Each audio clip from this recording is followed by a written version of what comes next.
காலங்கள் வந்து அதிகமா இருந்திருக்கு. அதனால வருஷ கணக்கில் கோயிலுக்கு போக வேண்டியது. அதாவது உலக வர்த்தகத்துல பெரிய பெரிய முதலீடுகளை வந்து இவர் செய்ய வைப்பார். சில நேரத்துல விளையாமையே வச்சு தானியங்களுக்கு விலையேற்றி விடுறதும் உண்டு. புதிய உறவுக்குள் இருக்கக்கூடிய அந்யோன்யத்தை அவர் என்ன செய்வாரு? தடை செய்வார். அப்ப இந்த இடத்துல நம்ம பார்த்து இப்ப 8ஆம் இடத்துல இருக்கக்கூடிய சனி பகவான் 10ஆம் இடத்தை பார்க்கும்போது தொழிலுடைய மேன்மையில கொஞ்சம் தொழில் ரீதியா கொஞ்சம் மந்தத்தை கொடுக்கும். ஒருத்தர் சொல்லியிருக்கிறாரு, மாந்தி தான் உன் வாழ்க்கையில வந்து பெரிய தடையா இருக்கு, அதுக்காக மாந்திக்கு பூஜை பண்ணணும், 86,000 ரூபாய் ஆகும். நம்ம குலதெய்வத்திலிருந்து, நம்ம இஷ்ட தெய்வத்திலிருந்து, நம்ம எந்த தெய்வத்தையெல்லாம் பிரார்த்தனை பண்ணுமோ நமக்கு நன்மை செய்யக்கூடிய அத்தனை தெய்வம் வீட்டுக்குள் மகாலட்சுமி ரூபத்தில் உள்ள வந்து. ஏன்னா சனிக்கு கந்தலும் கதக்கலும் தான் பிடிக்கும். ரொம்ப டிப்டாப்பா போனோம்னா அவருக்கு பிடிக்காது.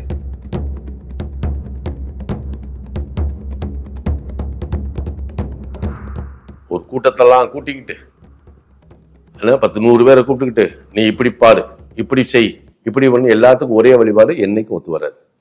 ஒவ்வொருவருக்கும் வெவ்வேறு விதமான வழிபாட்டு முறைகள் இருக்கிறது. அதை நம்ம சற்று அவரவர் ஜாதகத்தை ஆய்வு செய்து நாம் என்ன செய்யணும்? இதை எடுத்து கொடுத்தோம் அப்படின்னா அது பயனுள்ளதாக இருக்கும்.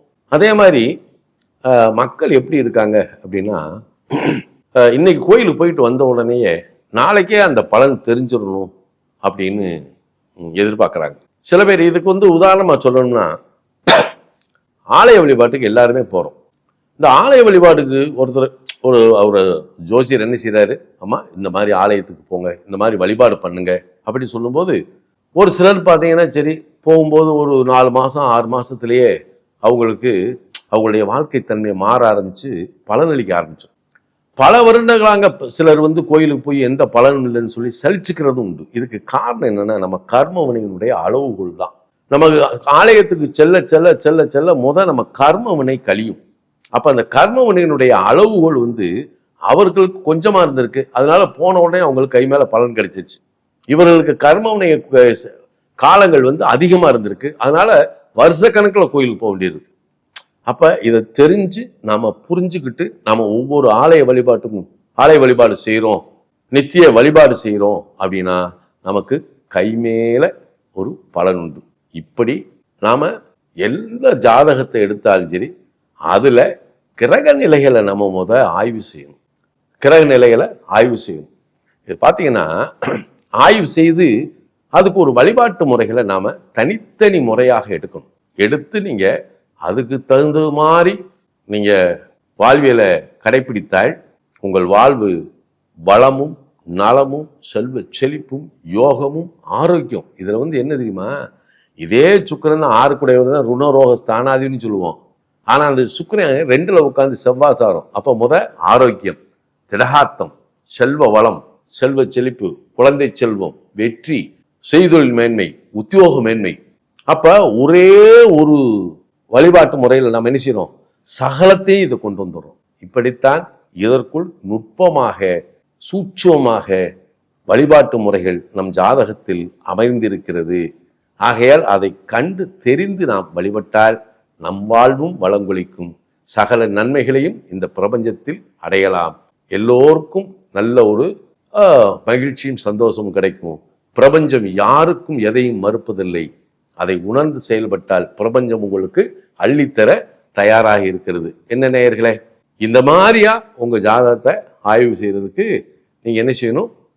முறையா அதுக்கு தெரிஞ்ச ஒரு ஜோசியர், அதாவது இது தெரிஞ்ச ஒரு ஜோசியர்கிட்ட கேட்கணும். ஏன்னா இதை பத்தி அடுத்து ஒரு அத்தியாயத்தில் சொல்றேன். எப்படின்னா, இப்ப பெரும்பாலும் என்ன செய்யறாங்க, மேசராசி அப்படின்னு 7 சனி ஆரம்பிச்சிருச்சு அப்படின்றாங்க. இந்த 7 சனி ஆரம்பிச்சிருச்சு அப்படின்னு சொல்லும் போதே பல பேர் பல விதமா பயம் வந்துடுது. இப்ப அஸ்வதியில பிறந்தாலும் சரி, பரணியில பிறந்தாலும் சரி, கார்த்திகையில பிறந்தாலும் சரி, இந்த பக்கம் சனி பகவான் இப்ப எங்க உட்கார்ந்துருக்காரு? மீனத்துல வந்து உட்கார்ந்துக்கிட்டாரு. நல்லா கவனிங்க, இது ரொம்ப முக்கியமானது. உலகிகளுக்கு ஒரு ஒரு அவசியமான ஒரு விஷயம் இது. எப்படின்னா, இப்ப சனி பகவான் மீனத்துக்கு வந்துட்டார். மீனம் ஒரு ஜலராசி, அது ஒரு இரட்டைப்படை ராசி. இந்த வீட்டு அதிபதி யாருன்னா குரு.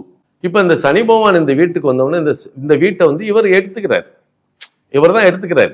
அப்ப மீனம் என்பது காலபுருஷனுடைய 12ஆம் இடம். அப்ப என்ன செய்வாரு? உலக ரீதியான, அதாவது உலக வர்த்தகத்துல பெரிய பெரிய முதலீடுகளை வந்து இவர் செய்ய வைப்பார். அப்ப பெரிய பெரிய முதலீடை வந்து இந்த சனி செய்ய வைப்பார். ஏன்னா அவர் 12ஆம் இடத்துக்கு வந்துட்டார். அப்ப இந்த இடத்துல தான் இந்த சனி பகவானுடைய பார்வை எங்க விழுகுது அப்படின்னா, 3ஆம் பார்வையாக ரிஷபத்தையும் 10ஆம் பார்வையாக அப்படியே தனுசையும் பார்ப்பார். இப்ப சனிபாவனுடைய பார்வை தான் ரொம்ப ரொம்ப முக்கியம். சனிபாவனுடைய பார்வை, இப்ப குருபாவனுடைய பார்வை என்ன சொல்லுவோம்? அது வந்து சங்கடங்களை போக்குவது அப்படின்னு குருபகவானுக்கு சொல்றாங்க. எவ்வளவு பெரிய சங்கடத்தையும் குருபார்வை இருந்தா கோடி தோஷத்தை நீக்கும் அப்படின்னு சொல்றாங்க. குருபார்வை ரொம்ப சிறப்பாகவே நம்ம சொல்றோம், உண்மைதான். ஆனா சனிபாவனுடைய பார்வை எடுத்தாலே சரி, அந்த பார்வைக்கு பலவிதமான பலாபலங்களை மாத்தி தான் சொல்றாங்க. ஆனா இந்த இடத்துல இந்த சனி பகவான் இப்ப மீனத்துக்கு வந்துட்டாரு. ரிஷபத்தை சனி பார்க்கிறார். ரிஷபம் வந்து விளையும் இடம். அப்ப பூமியில விளையக்கூடிய தானியங்கள், அப்ப அந்த பூமியில் விளைவிப்பதைத்தான் நாம உண்டு உயிர் வாழ்றோம். அப்ப அந்த விளைநிலத்தினுடைய நிலைப்பாட்டை இந்த சனிவானுடைய பார்வை மாத்திருமான கண்டிப்பா மாற்றும். அப்ப சில இடத்துல வந்து நிறைய விளைச்சலை கொடுத்து விலை இல்லாம ஆக்குறதும் உண்டு. சில இடத்துல விளையாமையே வச்சு தானியங்களுக்கு விலையேற்றி விடுறதும் உண்டு. இது ரெண்டுமே நடக்கும். ஆனால் சனிபகவான் எங்க பார்க்கிறார்? 10ஆம் பார்வையா தனுஷை பார்க்கிறார். இப்ப சனியினுடைய 3ஆம் பார்வை ரிஷபம் என்பது காலபுருஷனுடைய தனஸ்தானம். அதே சனியினுடைய பார்வை வந்து தனுசுக்கு விழுகிறது, அது நிதிஸ்தானம், நீதிஸ்தானம். இப்ப நம்ம என்னென்னத்தையோ போட்டு பேசிக்கிட்டு இருக்கோம். ரிஷபலக்கணத்துக்கு 11ஆம் இடத்தில் சனி வந்து விட்டது, உனக்கு வெற்றி, அப்படி இப்படின்னு பேசுறோம். அவர் ரிஷபத்தை பார்த்த உடனே ரிஷபத்தை கண்ட்ரோல் பண்ணுவார். ரிஷபத்துக்கு 3ஆம் பார்வை என்பது கடுமையான பார்வை. அப்ப அவர் ரிஷபத்தை தான் பார்க்கிறார். அப்ப ரிஷபலக்கணத்தில் பிறந்தவர்கள் இதை அவங்க தான் மெயினா எடுத்துக்கிடும். ஆனா உலக ரீதியான பொருளாதார மேன்மை, நிதிநிலையை வந்து இந்த சனி பகவான் வந்து மாற்றி அமைக்க போறாரு. அப்ப சில நாடுகள் ஒன்று சேர்ந்து தனக்கென்று புதிய ஒரு நாணயத்தையோ புதிய ஒரு ஒரு ஒரு ரூபாயையோ வர்த்தக ரீதியாக உருவாக்கிக்கலாம். அப்போ பொருளாதாரத்தினுடைய மாற்றம், இப்போ உலக வங்கின்னு ஒன்று இருக்கு. இந்த உலக வங்கியவே மாற்றலாம். நிதித்துறையை அவர் மாற்றி விடலாம். நீதித்துறையில பல மாற்றங்களை கொடுக்கலாம். கோயில்களில் வந்து இந்த கோயில்கள் புறாம பாருங்களேன், அதுல இனிமேல் அந்த கோயில் நிர்வாகத்திலேயோ அல்லது கோயிலில் இருக்கக்கூடிய கோயிலையே பல இதுகள்லாம் இங்கே நடக்க போகுது. ஆனா காலபுருஷனுடைய தனஸ்தானத்தையும் நிதிஸ்தானத்தையும் சனி பார்ப்பதால் நிச்சயமாக உலகியல் ரீதியான பொருளாதார மாற்றம் உண்டு அப்படின்றத உறுதியா சொல்லலாம். சரி, இருக்கட்டும். இப்ப இவர் பார்க்கக்கூடிய பார்வை மேசத்துக்கு, மேசம் அப்படின்னு நம்ம எடுத்துக்கிடுவோம். இந்த மேசனத்துக்கு தனஸ்தானத்தையும் நிதிஸ்தானத்தையும் பார்க்கிறார். 9ஆம் இடத்தை அவர் பார்த்துறாரு. அப்ப 12ஆம் இடத்துல உட்கார்ந்துருக்க சனி குடும்பஸ்தானம், தனஸ்தானத்தை பார்க்கும்போது மேசத்திற்கு இப்ப நம்ம இயற்கையாகவே 12ஆம் இடத்துல வந்ததுனால 12ஆம் இடம் செலவு அல்லது முதலீடு அல்லது விரையும். இப்ப அவர் 2ஆம் இடத்தையும் பார்க்கிறாரா, அப்ப பொருளாதாரத்தை வந்து மட்டுப்படுத்துவார். நமக்கு வர வேண்டிய நிதிநிலையை பூரா வந்து தாமதப்படுத்துவார், என தடை பண்ணுவார் அல்லது தாமதப்படுத்துவார்.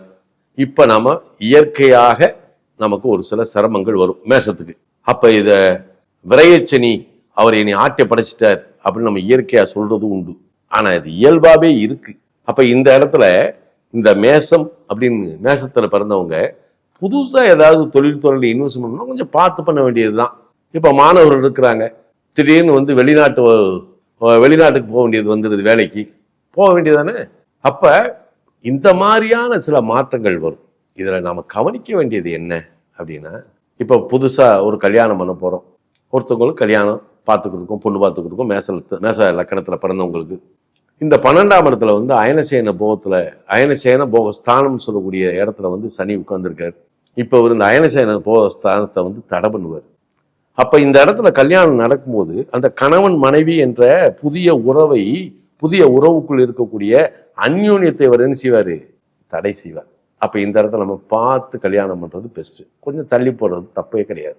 என்ன அப்ப இது மாதிரி ஒவ்வொரு லக்கணத்துக்கும் நாம இந்த சனிபாவனுடைய பார்வையை வச்சு, இப்ப சனிபாவன் வந்து எல்லாத்துக்குமே வந்துறாருன்னா இல்லை. முதல்ல நம்ம புரிஞ்சுக்கணும், சனி தசை ஒருத்தருக்கு நடந்தாலும் அல்லது ஒருவருக்கு சந்திர தசை நடந்தாலோ இந்த ஏழரை சனி என்பது பொருள் சேதம், உயிர் சேதம் என்பதை கொடுக்கும். இதை மட்டும் வச்சுக்க. மற்ற திசை நடக்கிறவங்களுக்கெல்லாம் வந்து சனி திசை, இந்த சனியினுடைய கோச்சாரத்தை பெருசா எடுத்துக்க வேண்டிய அவசியமே இல்லை. அவர் தன்னுடைய ஆதிபத்திய ரீதியாக உங்களுக்கு செய்ய வேண்டியதைத்தான் செய்வார். இப்ப மேச லக்னத்தில் பிறந்தவனுக்கு 10 கூடிய சனி 12ல உட்கார்ந்துருக்கார். முதலீடு தேவை இருக்கும். அப்போ முதலீடு பண்ணாதான் தொழில் நடக்கும்னு இருக்கும். அப்ப இந்த முதலீடுக்கு தேவையான பணம் எங்க இருக்கும்? 10ஆம் பார்வையா நிதிஸ்தானத்தை பார்க்கிறார். வங்கியில போய் கேட்க வேண்டியது இருக்கும். அப்ப 2ஆம் இடத்தை சனி பார்க்கறதுனால அந்த நம்ம போய் ஒரு 10 லட்ச ரூபா கேட்கறதுனால அந்த பேங்கார 5 லட்ச ரூபா கொடுப்போம். அப்ப இந்த முதலீடு இருந்தால் பொருளாதாரத்தை முன்னேற்றலாம் என்ற ரீதியில என்ன ஆகுது? இங்க நம்ம கவனமா செயல்பட்டா வாழ்க்கையை நாம சரி பண்ணலாம். அப்ப இந்த ரீதியாத்தான் நம்ம இதை கொஞ்சம் கவனிக்கணும். ஒண்ணு. இன்னொன்னு என்ன அப்படின்னா, இப்ப சிம்மத்திற்கு 8ஆம் இடத்துல சனி வர்றாரு. அப்ப சிம்மத்திற்கு 8ஆம் இடம் அட்டமாதிபதி, அட்டமச்சனி அப்படின்னு நம்ம சொல்றோம். அப்ப சிம்மத்திற்கு சனி என்ன ஆதிபத்தியம் வாங்குறார்? 6 குடையவராகவும் 7 குடையவராக வந்து அவர் 8ல போய் உட்கார்றாரு. சரி, இப்ப இதுல 8ஆம் இடம் என்பது பொருளாதார ரீதியான எதிர்பாராத விரயங்களையும் எதிர்பாராத செலவுகளையும் இது கொடுக்கக்கூடியதுதான் இந்த 8ஆம் இடத்தினுடைய நிலை. அப்ப இந்த 6 குடையவர் என்ற ரீதியில ஒரு போய் ஜலராசியில உட்கார்ந்ததுனால சிம்மத்தில் பிறந்தவங்களுக்கு புதிய கடனை வாங்கி அதை தேவையில்லாத விரயமாக்குறதோ, அல்லது யாராவது வந்து நட்பு ரீதியாக அல்லது நல்ல நட்பு ரீதியாக நல்ல பழக்க வழக்கத்துள்ளவங்க வந்து, எப்பா எனக்கு இந்த மாதிரி ஒரு பணம் தேவை இருக்குன்னு சொல்லி வாங்கிட்டு இவர் இன்னொரு இடத்துல இருந்து கடன் வாங்கி கொடுப்பாரு. அதை அவர் கொடுக்க மாட்டாரு, இவரை தான் கட்ட வேண்டிய சூழல் வந்துடும். இது வந்து நம்ம எச்சரிக்கை உணர்வோடு இருந்தால் ஒரு பிரச்சனையும் இல்லை, ஒரு பஞ்சாயத்தும் இதுல இல்லை. ஆனால் 6 குடையவர் 8, தண்ட செலவு, வெட்டி செலவு, வீண் செலவு, வட்டி செலவு, வைத்திய செலவு இருக்குன்னு நமக்கு தெரிஞ்சு போச்சு. சரி, இதை எப்படி மாத்திக்கலாம்? அதை விட இந்த சனி 8ஆம் இடத்துல உட்கார்ந்து இருக்கிறவர் என்ன செய்வார்னா, 3ஆம் பார்வையாக சிம்மத்தினுடைய 10ஆம் இடத்தை பார்ப்பார். இன்னொரு பக்கம் 10ஆம் பார்வையா 5ஆம் இடத்தை பார்ப்பார். இப்ப 8ஆம் இடத்துல இருக்கக்கூடிய சனி பகவான் 10ஆம் இடத்தை பார்க்கும்போது தொழிலுடைய மேன்மையில கொஞ்சம் மந்தகதியை கொடுக்கும்னு வச்சுக்குவோம். தொழில் ரீதியா கொஞ்சம் மந்தத்தை கொடுக்கும். அப்ப இவருக்கு தேவைகள் அதிகமா வரும். அந்த நேரத்துல ஒரு புது கடனா வாங்கிடக்கூடாது, கொஞ்சம் கண்ட்ரோலா இருக்கணும். இதோட என்ன அப்படின்னா, சனி 10ஆம் பார்வையை 5ஆம் இடத்தை பார்க்கும்போது, ஏன்னா 8ஆம் இடத்துல இருந்தா இந்த 5ஆம் இடத்தை பார்க்கிறாரு. அப்ப கௌரவ குறைச்சல் வந்துருமோ, கௌரவத்துக்கு பங்கம் வந்துருமோன்ற ஒரு பயம் இயற்கையாவே வரும். இது நேச்சுரல். அப்ப இந்த இடத்துல நம்ம கண்ட்ரோலா இருக்கணும். அப்ப இப்ப நடக்கக்கூடிய தொழில புதுசா எதையும் பெருசா பண்ணாம இருக்கிற தொழில் அப்படியே கொண்டு, தேவை இருந்தாலும் அதை ஏதாவது ஒரு ரூபத்துல சமாளிச்சுக்கிட்டு என்ன செய்யணும்? சுய கட்டுப்பாடோடு இருந்தா இந்த அட்டமத்து சனியும் நம்ம வெற்றி அடையலாம். அதை விட என்ன அப்படின்னா, இதுல ஒரு டெக்னிக் இருக்கு. இந்த அட்டமத்து சனி, 7.5 சனி, கண்டச்சனி, அர்த்தாஷ்டம சனி அப்படின்னு சொல்லக்கூடியது. இப்ப மேசத்துக்கு விரையச்சனின்னு சொல்றோம், மீனத்துக்கு ஜென்மச்சனின்னு சொல்றோம், சிம்மத்துக்கு அட்டமத்து சனி, கன்னிக்கு கண்டச்சனி, அதே இதுல தனுசுக்கு அர்த்தாஷ்டம சனி, இதெல்லாம் இருக்கு. இப்ப இதை எப்படியா சரி பண்றது? இப்ப மீனத்துக்கு ஜென்மச்சனின்னு வச்சுக்கோங்க. ஜென்மச்சனா என்ன? அவர் லாபாதிபதி விரையாதிபதி ஆகிப்பாரு. அவர் ஒன்றும் கெடுக்க மாட்டார். என்ன, காலில் வயதானவங்களுக்கு இந்த காலில் சின்ன சின்ன இடர்பாடுகள் வரும். அப்ப நம்ம மேலே ஏறுறதோ இறங்குறதோ அல்லது ஒரு பாத்ரூமுக்கு போகும்போதோ சூதானமா போகணும். ஜென்மச்சனி ஏன்னா இதுக்கெல்லாம் முத்தாய்ப்பான தீர்வு இருக்கு. அப்ப மேசத்துல பிறந்தவங்க சூதானமா இன்வெஸ்ட்மெண்ட் பண்ணுங்க, இருக்கிறதுக்கு தகுந்தாப்புல வாழ்க்கையை நடத்த கத்துக்குங்க. ஏன் நீங்க அப்படியே வானத்துல பறக்கணும்னு ஆசைப்படணும்? இந்த காலகட்டத்தை இப்படி கடப்பமே. நம்மளுடைய சூழ்நிலை கருதி நம்ம ஒருத்தர்கிட்ட போய் என்ன செய்யறோம்? பார்க்க போறோம். அவர் என்ன சொல்றாரு? இப்ப சமீபத்தில் நான் ஒருத்தர் சொல்லியிருக்கிறாரு, மாந்தி தான் உன் வாழ்க்கையில பெரிய தடையா இருக்கு, அதுக்காக மாந்திக்கு பூஜை பண்ணணும், 86,000 ரூபாய் ஆகும் அப்படின்னு இருக்காரு. எப்படியெல்லாம் அந்த இதுக்குள்ள இருக்காங்கன்னு பார்த்துக்குங்க. எதையாவது நம்பி எதையாவது நினைச்சு நீங்க போய் வீணாகிடக்கூடாது. தெய்வத்தினுடைய அனுக்கிரகத்தை நாம முறையா எடுத்துக்கிடணும். எப்படி எடுத்துக்கிடணுன்றதான் இப்ப நான் சொல்றது. அப்ப சிம்ம லக்னத்துக்கு 8ஆம் இடத்துல சனி. சரி, தொழில்துறையும் கௌரவத்துக்கு பங்கம் தராமல் இருக்குன்றதுக்காக கடன் வாங்கி புதுசா கொண்டு போய் விரைவு, இல்லாட்டி கடன் கட்டுறதுக்காக கடன் வாங்கி போய் கடன் கட்டக்கூடாது. ஏன்னா இது 8ஆம் இடம் காலவசத்துக்கு 12ஆம் இடம். 8, 12 தண்ட செலவு உங்களுக்கு உண்டு, அது இல்லைன்னே சொல்லலை. அதை விட கிடைக்கிற காசத்தையும் பொண்டாட்டிகளை கொடுத்துட்டு அம்மா நீ இப்ப பார்த்து குடுமா அப்படின்னு சொன்னா இந்த சனி அப்படியே தலையில வேலை செய்வார், நல்லா வேலை செய்வார். ஏன்னா ஒரு பக்கம். சரி, தனுசு லக்னத்துக்கு சனி பகவான் 4ல் போய் உட்கார்ந்துருக்காரு. சுகஸ்தானத்துல போய் உட்கார்றாரு. இப்ப ஒரு சின்ன வேலை சொல்றேன் பாருங்களேன். இதுல இருந்து நம்ம எளிமையா இறை வழிபாடுன்றத அப்புறம் வைங்க. இந்த இறை வழிபாட்டை என்ன செய்யலாம் அப்படின்னா, இப்ப மேசத்துல பிறந்தவங்க வியாழக்கிழமை போய் பைரவருக்கு வியாழக்கிழமை மாலை 6 மணிக்கு மேல போய் பைரவருக்கு அழகா ஒரு புஷ்பத்தை சாத்திட்டு வாங்க, ஒரு கனியை எடுத்து வச்சுட்டு வாங்க. அவர்கிட்ட ஏதாவது ஒரு 27 மிளகை நுணுக்கி வெள்ளை துணியில, இந்த கருப்பு துணி சிவப்பு துணியில எப்பயுமே திரி போடக்கூடாது. வெள்ளை துணியில முடிஞ்சு அதை நல்லெண்ணெய் ஊற்றி அதை காலபைரவருக்கு முன்னாடி விளக்க போட்டு நல்லா பிரார்த்தனை பண்ணிட்டு வாங்க. ரைட்டு, இது ஒரு பக்கம் வழிபாடு. இதே சிம்மலக்கணம் பண்ணலாமா? வியாழக்கிழமை பண்ணுங்க. தனுசுலக்கணம் பண்ணலாமா? தாராளமா பண்ணுங்க. அதே இதுல இப்ப இந்த விரையச்சனி, கண்டச்சனி, அர்த்தாசமச்சனி, அஷ்டமச்சனி சொல்றோம்.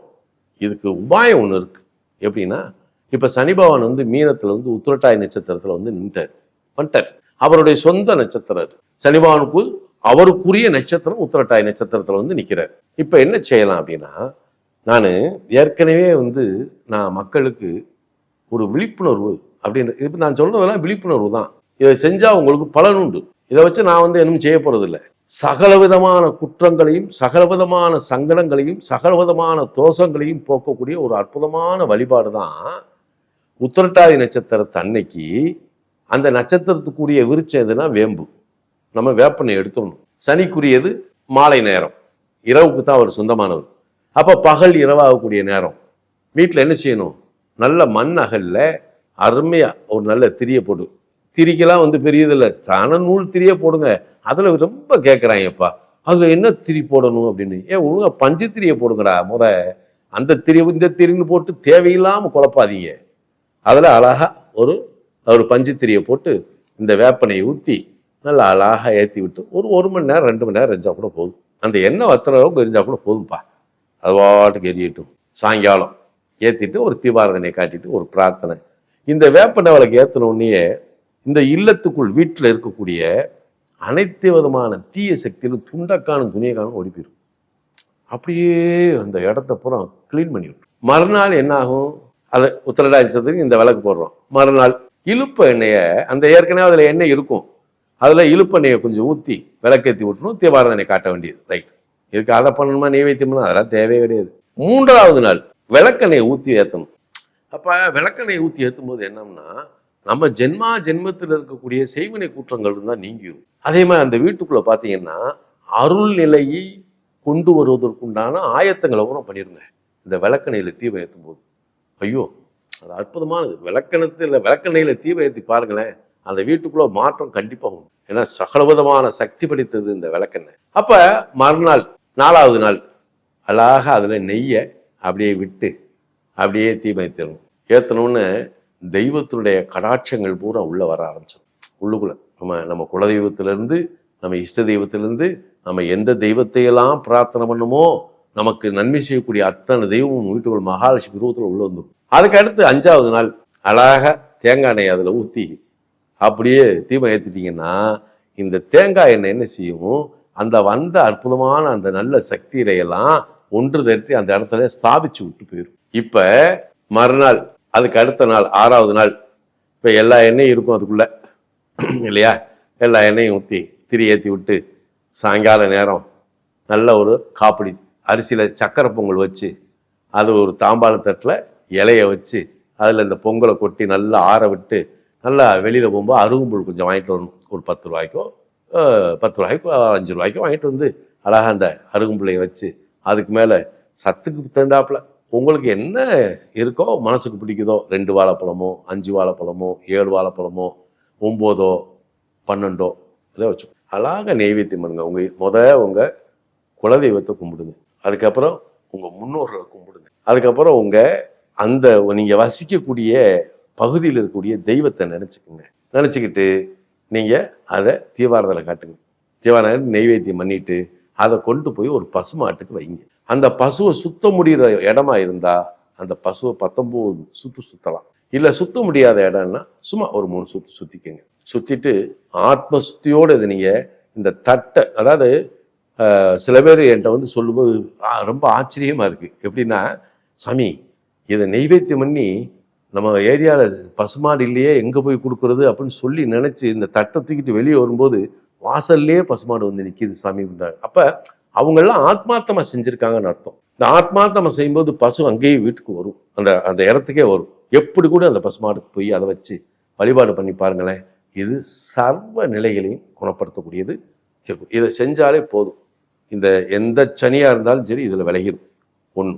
இதை விட இன்னொரு இது என்னென்னா, இந்த மாதிரி இருக்கும்போது நமக்கு இப்போ சிம்ம லக்னத்துக்கெல்லாம் 10ஆம் இடத்தை சனி பார்க்குறாரு அப்படின்னு சொல்லுவோம். இப்போ குரு 11க்கு வந்து வரிஞ்சிக்கிட்டு எழுதுவாங்க, சனி 10ஆம் இடத்தை பார்க்குறாரடா 8ஆம் இடத்துலேருந்து. அப்போ தொழில்துறை உத்தியோகத்தில் வேலை செய்கிறவங்களாம் கொஞ்சம் கவனமாக தானே இருக்கணும். அதேமாதிரி காலபுருஷன் 2ஆம் இடம், வாயை கொடுத்து மாட்டிக்கிடக்கூடாது. ஏன்னா நம்ம பேச்சு தான் பெரிய பிரச்சனையாகி கொண்டு போயிடும். அப்போ இந்த இடத்துல நம்ம என்ன செய்யணும்னா, நமக்கு கிடைக்கக்கூடிய, ஏன்னா காலபுருஷனுக்கு 2ஆம் இடத்தையும் 9ஆம் இடத்தையும் பார்ப்பதால் தெய்வ வழிபாட்டின் மூலமாக இப்போ இந்த வழிபாடு பண்ணிடுறோம். இந்த காலபுருஷனுக்கு 2ஆம் இடத்தை பார்க்குறாரு இல்லையா, அப்போ இந்த 2ஆம் இடத்தை பார்க்கும்போது நாம் என்ன செய்யணும், நமக்கு கிடைக்கக்கூடிய வருமானத்தில் அல்லது சம்பளத்தில், நமக்கு கிடைக்கக்கூடிய சம்பளத்தில் உங்களுக்கு முடிஞ்ச அளவு மேக்ஸிமம் ஒரு 10% எடுக்கலாம். அப்படி இல்லாட்டி நீங்கள் ஒரு 5% கூட எடுத்து ஆதரவற்ற முதியோரில் எங்கே இருக்கோ, ஆதரவற்ற பல இடத்துல வந்து 5,000 20,000 கொடுத்துலாம் இருக்காங்க. அங்கெல்லாம் போய் கொடுத்தா ஒரு பிரயோஜனம் கிடையாது. எத்தனையோ ஆதரவற்ற முதியோரில் இருக்குது. அதை தேடி பிடிச்சி போய் நீங்கள் பணமாக கொடுத்தா கூட ஒரு மாதிரி ஆயிடும். அவங்களுக்கு தேவையான பொருட்கள், அரிசி பருப்பு காய்கறி வாங்கி கொடுத்துட்டு வாங்க. இதை செய்யுங்க. 7 சனியும் ஒன்றும் செய்யாது, 8 சனியும் ஒன்றும் செய்யாது. சரியா? இது ஒரு பக்கம்.